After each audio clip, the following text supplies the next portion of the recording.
बोलो विस्पत देव महाराज जी की जय। किसी गांव में एक साहूकार रहता था जिसके घर में अन्न, वस्त्र और धन किसी बात की कोई कमी नहीं थी। परंतु उसके स्त्री बहुत ही कृपण थी, यानी कि बहुत कंजूस थी। किसी भिक्षार्थी को कुछ नहीं देती थी। सारा दिन घर के कामकाज में लगी रहती थी।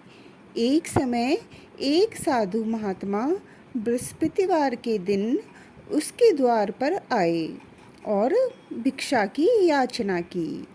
स्त्री उस समय घर के आंगन को लीप रही थी। इस कारण साधु महाराज से कहने लगी, महाराज, इस समय तो मैं घर के आंगन को लीप रही हूँ। आपको इस समय मैं कुछ नहीं दे सकती। फिर किसी दिन अवकाश के समय आप आना। साधु महाराज वहाँ से खाली हाथ चले गए। कुछ दिन के पश्चात वही साधु महाराज आए। उसी तरह भिक्षा मांगी। साहूकारनी उस समय लड़के को खाना खिला रही थी। कहने लगी, महाराज, मैं क्या करूं? अवकाश नहीं है, इसलिए आपको भिक्षा नहीं दे सकती।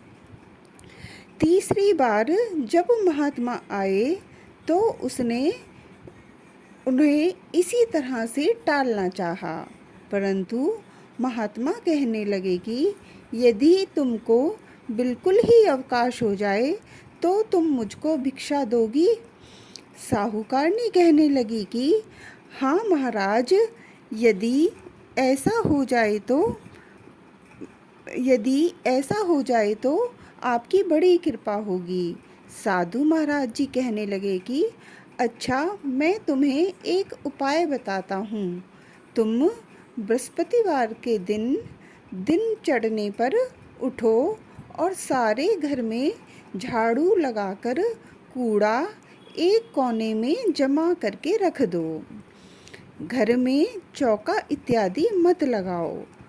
फिर स्नान आदि करके घर वालों से कह दो उस दिन सब हजामत अवश्य बनवाएं। रसोई बनाकर चूल्हे के पीछे रखा करो, सामने कभी ना रखो। सायंकाल को अंधेरा होने के बाद दीपक जलाया करो और बृहस्पतिवार को पीले वस्त्र मत धारण करो, ना ही पीले रंग की चीज़ों का भोजन करो। यदि ऐसा करोगी तो तुमको घर का कोई काम नहीं करना पड़ेगा। साहूकारनी ने ऐसा ही किया। कुछ काल बाद उसके घर में खाने को अन्न का दाना ना रहा। थोड़े ही दिनों में वही विस्पत महाराज आए और भिक्षा मांगी। सेठानी ने कहा, महाराज, मेरे घर में तो अन्न का दाना भी नहीं है, आपको मैं क्या दे सकती हूँ? तब महात्मा ने कहा कि जब तुम्हारे घर में सब कुछ था तब भी तुम मुझे कुछ नहीं देती थी, अब पूरा अवकाश है तब भी नहीं दे रही हो। तुम क्या चाहती हो, वह कहो। तब सेठानी ने हाथ जोड़कर प्रार्थना की, महाराज, अब आप कोई ऐसा उपाय बताओ कि मेरे पहले जैसा धन धान्य हो जाए। अब मैं प्रतिज्ञा करती हूँ कि अवश्यमेव जैसा आप कहेंगे वैसा ही करूँगी। तब महात्मा जी ने कहा, बृहस्पतिवार को प्रातःकाल उठकर स्नान आदि से निवृत्त होकर घर को गोबर से लीपो और घर के पुरुष हजामत ना बनवाएं। भूखों को अन्न जल देती रहा करो। ठीक सायंकाल दीपक जलाओ। यदि ऐसा करोगी तो तुम्हारी सब मनोकामनाएं भगवान बृहस्पति देव की कृपा से पूर्ण होंगी। सेठानी ने ऐसा ही किया और उसके घर में धन धान्य वैसा ही हो गया। बोलो बृहस्पति राज की जय, विष्णु भगवान की जय।